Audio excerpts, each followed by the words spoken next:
There's a war going on. Good versus evil. Light against darkness. Truth against lies. I'm talking about the war in your head. Go fucking do something. If you could see it, it can happen. People always bitch about how hard working out is, but you never see somebody walk out of gym after a workout and say, fuck, I wish I didn't do that. Working out is not just physical for me. I don't just go into the gym to get jacked, build muscle, and be strong. I go into the gym to deal with my demons. I go into the gym to show myself what I'm capable of every morning. I go into the gym and I go to battle. I go to war with the weights. I go to war with the inner bitch in my head. I go to war with the critic that is negotiating his way out of the gym, right? And I make sure that the inner advocate always wins, working out and getting jacked. I'm talking about consistently maintaining a lean, athletic body, which tells society that you're eating right, you're managing your sleep and your stress and your rest, and you're working out pretty damn consistently. You're going to go in the gym 5 days a week, work out 5 days a week, like really get after it. Like get after it in the gym with weight training, build muscle. Muscle is the longevity organ, right? It's the organ of longevity. The more muscle you build, the better bone density you have. The more muscle you have, the better cognition, mental capacity you have. The more muscle you build, the higher metabolism you have. Muscle truly is the organ of longevity. And so you're going to get into the gym and work out 5 days a week. Like when I say workout, I mean resistance training, right? I've trained myself like an athlete to go in these peak states so often that they're just natural for me. It's like building a muscle. So it's not like I'm so smart or I'm just so positive. It's just like, why would I waste my time stressing out? I have a 90-second rule. I'll stress for 90 seconds, but stress is not going to solve it. Let me put myself back in a different state. I've been teaching for years that a radical change in your body instantly changes your biochemistry. 38 years I've taught it. 2 years ago at Harvard, they did a study, scientifically proven what I've been teaching all these decades, where they call it power posture. Wonder Woman or Superman for 2 minutes, or like you see guys like this, pulled back like that for 2 minutes, literally increases your testosterone in your biochemistry within 2 minutes by 20%. It drops cortisol by 18%, which is the stress hormone, and increases your chance of taking a more risky behavior, which is what's required of a leader, by 33%. 2 minutes. Now that's just standing a certain way. I show people use their voice, their body, their movement, which is 10 times more dynamic than just a stiff stance.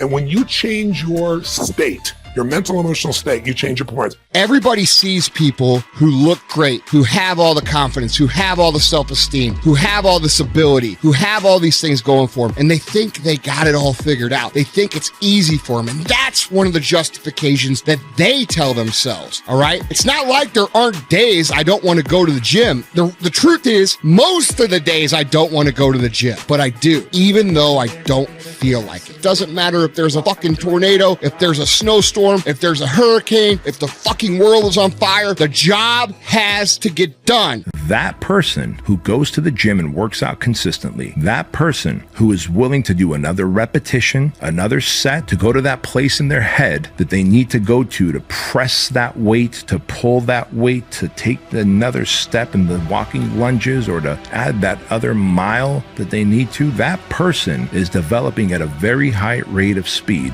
in terms of mental and emotional capacity. It's as simple as that. Like, physical fitness is one of the highest forms of personal development, just like entrepreneurship is one of the highest forms of personal development. It's about executing regardless of your emotions, all right? And that's a well-covered topic. I talk about it a lot, all right? But what almost no one talks about is starting to love the days you have to execute, that you have to perform, that you have to get the job done, especially when you don't feel like it. That's what I call test days, and that's what I want to cover with you guys. These test days, guys, these are the days that test your qualities. They test your characters. They test who you think you are. They test your fortitude. They test your endurance, your discipline, your grit, your dedication, your determination, your mental toughness. Your character is in question on these days. You are testing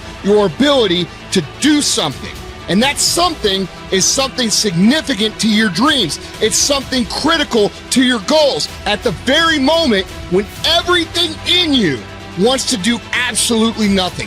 When you'd rather sit on the couch and eat fucking Cheetos than go to the gym. When you'd rather die than send another email or take another phone call or talk to another human. You got to get the job. That's the key to success. That's what we're talking about, testing yourself. That's the test you have to pass in order to earn your way into the life that you desire, okay? But people who are running toward their dreams, life has a special kind of meaning. In the process of working on your dreams, you are going to incur a lot of disappointment, a lot of failure, a lot of pain, a lot of setbacks, a lot of defeat. But in the process of doing that, you will discover some things about yourself that you don't know right now. There are people that are born and upbred, maybe born with more certainty, like people are willing to take more risks. There certainly are people of that nature. But anyone can be a leader in something that they decide to become masterful in. You can be the leader of your own life. Everyone should lead their own life. You should be the leader of your family. And so I think everyone can be a leader, but there are different types and different styles of leadership. And I believe that leadership is a skill. It starts with having something that you're committed to that's larger than yourself, a vision that's bigger than yourself. If there's a large enough vision, if you have enough passion for that vision, then you're going to have enough drive to actually start to execute. And then leadership is the capacity to discipline your disappointment, because you're going to have to go through failures. And instead of making failures, you have to learn from those. And then it comes down to the skill of influence once again. What you will realize is that you have greatness within you. What you'll realize is that you're more powerful than you can ever begin to imagine. What you will realize is that you are greater than your circumstances, that you don't have to go through life being a victim. Your dream is possible. Motherfuckers want to win. They want to kick ass. They want to beat people's ass. Human beings are competitive, dude. They're not docile, average, fat little slobs by default. We're fucking warriors, bro. And we want to win. And when you unlock someone's potential to want to win by showing them what a win feels like, it changes everything in them.